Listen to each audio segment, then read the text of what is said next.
An unarmed African-American teenager was shot and killed by police in the St. Louis suburb of latest Ferguson, on that police Missouri. killing of a black man in Atlanta, Rayshard Brooks. It has happened again. Shot in the back as he fled the scene after officers tried to arrest him. New developments in two high-profile racially charged police shootings. We also know that young black men continue to be fatally shot by police in the United States, and they involve the deaths of two black men in separate incidents. After the killing of a black man by an Atlanta police officer. A fatal police shooting that... Grand jury in New York City has refused to indict yet another white police officer said to have killed an unarmed black man. I can't breathe.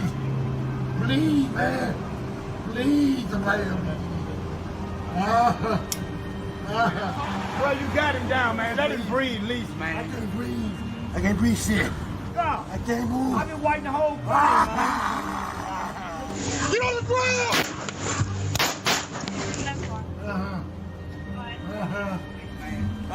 One of my homies died. I'm about to die, you see. How many more of my family needs to be murdered before enough is enough? It's never the wrong time to do the right thing. How many weren't filmed? We all bleed the same color. All lives can't matter until Black lives matter. No one is... At visitTanzania4less.com, we revel in creating unforgettable safari experiences. This journey has been even more rewarding because of you, our valued patrons. Thank you for entrusting us with your adventures. For those still planning, get ready to immerse in the awe-inspiring landscapes of Tanzania at fantastic rates. Visit Tanzania4less.com, where incredible experiences await. We can't wait to guide your journey of a lifetime. All right, family. All right, family. PA here on this Christmas Eve. Let me get that off the screen. Got a very, very special guest today coming up on the show. I know some of y'all are probably doing your last minute Christmas shopping. But yesterday, our guest, Cameron Martinez, made a big announcement that he is committed to Boston College. If you don't know who Cam Martinez is, then you've probably been sleeping in regards to sports here in Muskegon and West Michigan, the state of Michigan, Ohio State. Of course, he earned the prestigious Michigan Player of the Year 3 times and was also honored as Mr. Football. On top of that, he got the Gatorade and Associated Press Division 3 and 4 Player of the Year in the state. He achieved a remarkable feat by becoming the first player to win the M-Live Player of the Year on 2 occasions. We're going to go back. We're going to go back and look at what he did as a Muskegon Big Reds. Check out these highlights.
So thanks for Next Press putting it together. Our guest, Cameron Martinez, is in the building. Cam, how you doing, man?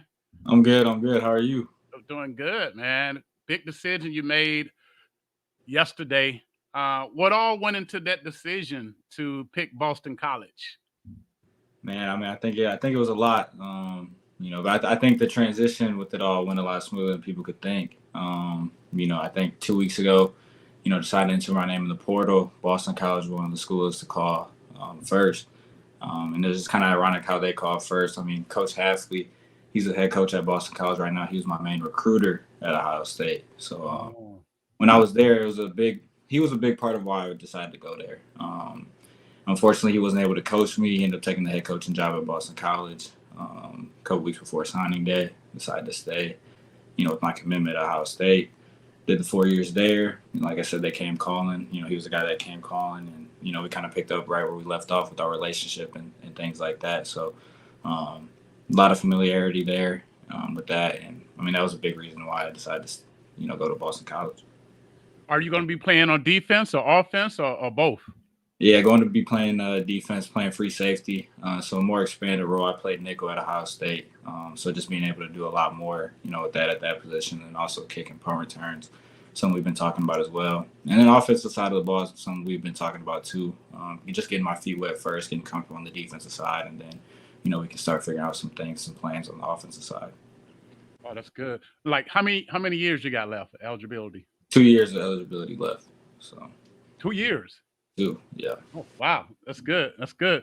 Let's talk about your experience at Ohio State, man. What was that like? Man, I loved it. I think you get the best of everything there, not just on the football field, but also off the football field too. It was just another place I found like home. And then, you think about it, it's best of the best there too, so every day you're getting the best. I first came in there, I had to cover Garrett Wilson, Chris Olave, Jamison Williams, Jackson Smith. I mean, those receivers right there, I'm a quarterback. I was just a quarterback, and now, a freshman playing cornerback, at Ohio State, and those are the guys I had to go up against. So, I mean, and that was the beauty of playing there, because I was getting the best of the best every day, going up against Marvin Harrison every day too, Mecca Ibuka, guys like that. So, you got to bring it every day. And, it's not, people can say, like, I mean, it's not really like the games either. You would think practice is a lot harder just because of who we're going up against. So, just that correlation, I can just transition with that and bring that with me, at Boston College. And, like I said, I think the talent level like that, I mean, I think it's like no other. So, I think that's prepared me for a lot of things moving forward. When you got ready to go into the transfer portal, did you have to let Coach Day know, or is this something you just do on your own? Yeah, I had to let Coach Day know. So we had a conversation, after the season, after the Team Up North game, me and him talked.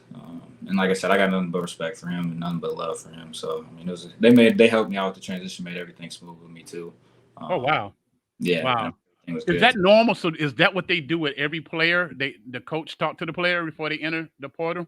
No, I mean, I don't know how, I can't speak for everybody, but I think that's the best way I think you should do it. Obviously you want to talk to your head coach, talk about things, talk about plans and stuff like that. And I mean, I have a good relationship with them all. So, I always wanted to just, be honest with them.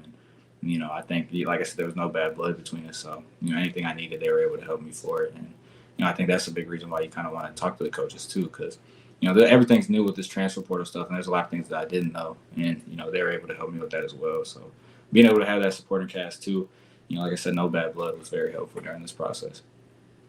Wow, that's good. What do you know about Boston College? What outside of the coach? What intrigued you? I mean, I went and visited there last week, and I really enjoyed it. It was my first time up there in Boston. My first time up there in Boston College, the campus, and it was something that I really enjoyed. And it felt like home too. And like I said, there was, I met them, more of the coaches as well. One of the assistant coaches was actually at Ohio State my sophomore year. And when I had a lot of success my sophomore year, I credit that to him. And so, I mean, the interesting part about that too is he's at Boston College too. So, just being able to talk to them, talk to some of the players too, just seeing what they're building. I mean, it's his fourth year in there, and the coach, they really think that this is going to be their best team yet so far. So, just adding a couple pieces just to help that, and just being able to be around them and just talk about those plans and stuff was, really stuck out to me, and carried into my decision. Wow. So you got a scholarship from Ohio State. So how did that work? Do you finish out your education at Ohio State, or do you instantly just shoot off to Boston College? Yeah, so I have one more semester left at Ohio State, so the plan is to get that degree, finish that out. So technically, I'll be attending Boston College around May. When I graduate, pretty much be a grad transfer and then roll into grad school at Boston College and stuff like that too. So it just makes the transition a lot easier, in doing all those things. So that's just the plan moving forward. Oh, that's dope. What's your major? HDFS, Human Development, Family Science. Kind of what I want to do with it. I kind of want to be a high school counselor. So, like I said, I'm really at the finish line with just getting my degree at Ohio State. So, just doing that, and then, like I said, get started into grad school. 2 more years of eligibility left, and like I said, just a lot of things that I put in place to move forward with my career and things I want to do. Wow. Are you still going to be cool with some of the teammates from Ohio State?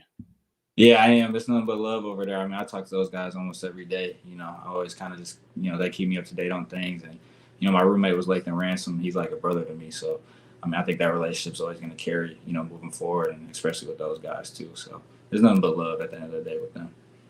Oh, you got injured this year, right? Yeah. Yes, sir. How's the recovery going? Going good. I mean, I really took this time too, as a bonus of, just getting my body right and getting healthy. Around this time, if I wasn't in the portal, still on the team, everybody's in bowl practice right now, bowl prepping. The whole team just flew out to Dallas. That's where they play a bowl game at. So I'd have been doing all those things and practicing stuff like that. So being able to, kind of not do that and just get my body healthy and, like I said, for the next step moving forward, I think that's been really good for me. Wow, we live with Cameron Martinez, just committed to Boston College. You're watching online, or if you got a question for Cam, type your question in. Bowl games coming up, man. Who you rooting for? I got my Buckeyes, man. I got my Buckeyes all the way. Got a big matchup against Missouri. It's gonna be fun, I think. So, but I'm excited to see them play. I can't wait to see them ball and stuff. They just got to finish the season out strong. So that's good. Who you got with Washington and Texas? Who you think gonna win? I think I got Washington. I think I really like their offense, just how explosive they are. And I just think that's a really good quarterback. I actually remember playing against him my freshman year when he was at Indiana. And you could tell he was special then. So, I think I got Washington taking that game. What about the Michigan and Alabama? That one's tough. I think for me, I probably would have to go Bama. I'd have to go Bama on that. I think after the Texas loss, they've been playing really good football. And I think, with Coach Saban, he coaches in these type of games. He usually comes out on top. So I think I'll go with Bama on that one. Did Ohio State play Alabama during your time there? Yeah, so we played them my freshman year in the national championship. That was back when they had Mac Jones at quarterback, Devontae Smith was at receiver, Najee Harris at running back. They had that type of team. So, I mean, they were really good then. I think Bryce Young was the backup on their team at that point. Wow. Okay, we got some questions. Aubrey Coleman says, how has the portal changed the recruiting process? I think really differently than high school for sure. Time has changed now, obviously with NIL and things like that. So I think you really got to consider, a lot of other things just in this process. I think what I kind of took out of it too was kind of going through this, a first time in high school. Not a lot of things were really new to me, this time moving forward. There's a lot of things that I actually was, educated on and learned more about, just after my 4 years. So kind of just coming into this, whole recruitment process again. I think it was a very much easier transition, just with things that I've known and being in it before. All right. Damaris Sargent, I think he's out in Arizona, got that master's or doctor's degree. Cameron, as you transition from Ohio State University to Boston College, what do you believe would be the biggest challenge in adapting to a new team culture and system? And how do you plan to leverage your experiences at Ohio State to overcome it? Great question, too. Both good, great questions. Yeah, great question. I think, with the new team culture and system, I think that's just like anything, with any team that you're going to. With my transition when I was at Muskegon Catholic and went to Muskegon, I had a whole new, bunch of players, a whole new coaching staff and things like that. So it takes some time just to build that, because I got to get to know them. They got to get to know me. And like I said, all that just kind of comes in within time. I think my experience at Ohio State, I think the standard that was held over there was, obviously losing is unacceptable. And that's kind of like what I dealt with here in Muskegon too. And, I kind of know how that standard is and I know what it's like to win and to be successful. And obviously Boston College has something that they're building. I know they want to be better than they were, this year. And so I kind of want to bring those tools that I had at Ohio State and all those experiences that I had, and hopefully bring a winning culture there, and just to help with that and be a important piece to that as well. Wow. What was that experience like prepping to play Michigan?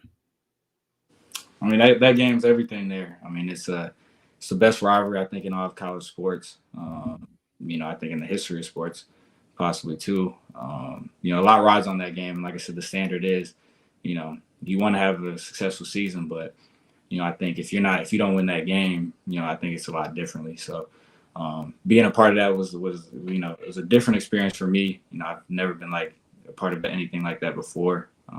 But like I said, a lot rides on that game. So everything you work for, the whole year, results into that. Is it a lot of pressure on Coach Day and the coaches when they lose? It's a lot of pressure, yeah, especially after the last 2 years. Something that we weren't used to losing, that game. So, once that happens too, it's, there's definitely an expectation. And, you definitely hear it from the fans, you hear it from everybody around, that town in Columbus. And, what the main goal is at the end of the day is to beat that team. And if you don't, obviously, there's a lot of consequences to that. Now, since you started college, I believe the NLI deal was signed while you was there. I'm not sure. It was after my freshman year. So, I started getting into it my sophomore year. But, yeah. How has that helped athletes like yourself? I think it's helped a lot. I mean, I think it's something that, I think it's something that's deserving for us. I think it's something that we work for, and it's something that I think, I'm glad that it's kind of happening now. I think being at a young age and going into college and stuff like that, your main focus is football and school. So you don't really have a lot of time to do other things. So being able to have the NIL factor, and like I said, I think just for me at a young age and being able to do things that I want to do, and helping people and helping my family and things like that has been very helpful. And so I'm grateful for the NIL factor, and I'm glad that it's a part of college football now. Oh, that's great. So do everybody get a deal? Only certain players get a deal? What is that like? Yes, every team has collectives, and usually the collectives can send up events and things like that to kind of help you, kind of put you on like a salary base, and then also obviously you have your endorsement deals and marketing deals like that too that your agent can help you out with. And like I just recently had a deal with Vita Coco, which is a coconut water company. So I was able to, I was blessed to get that deal. So you get things like that outside of it as well, besides the collectives. So what, you getting unlimited cocoa water? Yeah, I guess you could say that. Yeah. That's actually that's some good cocoa water. I drink coconut water every day, and that's a good brand to be tied into. Now you can take that brand with you onto the pros, then, right? Yeah, all of it kind of carries over. Yeah, it's pretty much, it's a lot like that in a lot of ways. Pretty much the same thing as what you see the professional athletes doing and things like that. It's very similar. So a lot of these endorsements that I have could definitely carry over to when I'm in the NFL and things like that. Does this change the way athletes share their public image? Does it change the way you carry yourself in public? I think it can at times. I think you have seen it with certain people for sure. But I think that's why I have a great supporting cast and people that kind of keep me level-headed and keep me focused. So just knowing that I'm using all these things for the right reasons. Obviously it's good to have fun once in a while, but like I said, you can never lose sight of the main goal. I still have to get to the NFL. And like I said, I got a couple years left, so that's still my main goal at the end of the day. So like I said, it's good when you have a supporting cast that can keep you focused. And never losing sight of the big picture. Right. You think you're going to be starting at Boston College? That's the plan. Yep, starting at free safety. And, like I said, their back end, they were struggling a lot this year. So they wanted to get a couple pieces in, to just take that next step. And like I said, hopefully this team, what the goal is and the plans are is to be a contender, on the ACC for the ACC championship. Who are you rooting for in the pros, man? Who was your team? I got Dallas right now. They're playing right now too. But that's my team. So I'm Dallas Cowboys all the way. Okay. All right. That's what you got going to the Super Bowl. That's what I got going for the Super Bowl. Yep. Okay. Here's another good question from Aubrey Coleman. What do you think your little cousin Mekhi performance this year for the Big Reds? To me, it was no shock. I just think the type of player he is and the type of leader he is, those moments are never too bright for him. So to see him do that, I'm extremely proud of him, extremely happy for him. But like I said, it was no surprise to me. I think that's, he's a leader of the group. everything goes as he goes. And like I said, that was the expectation I had for him. And like I said, I'm proud of him and happy. Were you able to follow the team while playing college? Were you able to watch some games? Yeah, I was actually. So I was not able to watch the playoff games, but I was actually able to watch the state championship game. And so I was watching them. Yeah, they had him on defense and stuff too. Like I said, he was pretty much. I mean, obviously the MVP of the game, but he was doing everything for him. Wow, that's good. So, thank you, man. What are your plans for the holidays? We're almost done. What are your plans for the holidays? Really just get to, spend time with family and just enjoy this time home. It's a little bit different for me usually. Like I said, last year we were in the CFP, so I was in Atlanta during Christmas time. So these times right now, I think for the past, 4 years, I really haven't had, because I'm usually on the road or getting ready to play a game. So being able to be with the fam and, just chilling with them, it's nothing but blessings. So I'm just glad I get to do that. Did you play with Anthony Bradford? I did. He was a senior my junior year, so we played 1 year together. Wow. Have you been following him? Yeah. We talk on the phone sometimes. He's doing really good for the Seahawks right now. Like I said, nothing. I expect none less from him. But we talk at times and things like that. He's doing really well though. Doing really good. Right. What kind of advice can you give out to the young athletes here in Muskegon? I think everybody has a different story. But I think, everybody, if you have talents and God-given ability, I think you have to, really just focus on yourself and really not worry about the outside noise. If it's something you do that you love, you put your mind to it, put your heart to it, and you give it 100%. And from my experience, I've known if you do those type of things, good things will happen, some sooner than later. But I know if you follow that format, a lot of success can come with that. So that's my advice. That's dope. So tell me this: what are you listening to, man? What's on your playlist when Cam was getting amped up? Getting amped up, man. Yeah. I'm a big Future guy. I would say all his music really can get me in the mode, for football and things like that. So I'm taking Future all the way. Maybe one day you probably meet Future, man. The direction you're going, Right? Yeah. That's the plan. How's my brother Keith doing? Doing really good. He's in that mode right now with basketball season. They're practicing every day, and they got a game on the 27th. So, that's been his main focus right now. Staying busy with that. Yeah, they might go all the way too. That's the plan. The plan. Do something that's never really been done before. So I think they got the team for that, and obviously they have the coaching staff for that too. So it's a good time. Good time to be back home so I can watch it all. That's good, man. All right, I'm gonna let you get back to so you can watch the Dallas Cowboys on TV. Thanks for making our time with the OG. So proud of you. You've been humble this whole time. You never let this stuff go to your head, and that's a great recipe, man, for success. Thank you. Right. I appreciate it. Yep. Thank you. Appreciate you having me on as well. See you at the top, brother. Yep. Merry Christmas. Merry Christmas.